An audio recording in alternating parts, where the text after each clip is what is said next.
Welcome to Fluent Phonics.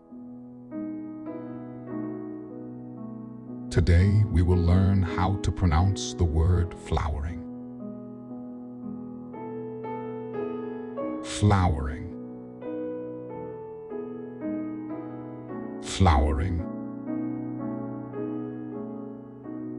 Flowering.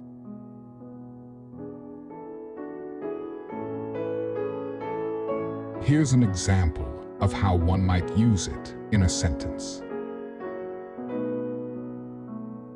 The garden was filled with beautiful flowering plants and colorful blooms.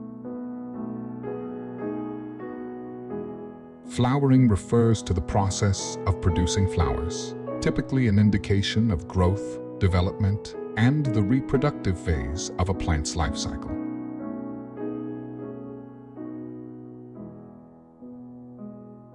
Thank you for your time. If you enjoyed this, please like and subscribe for further content.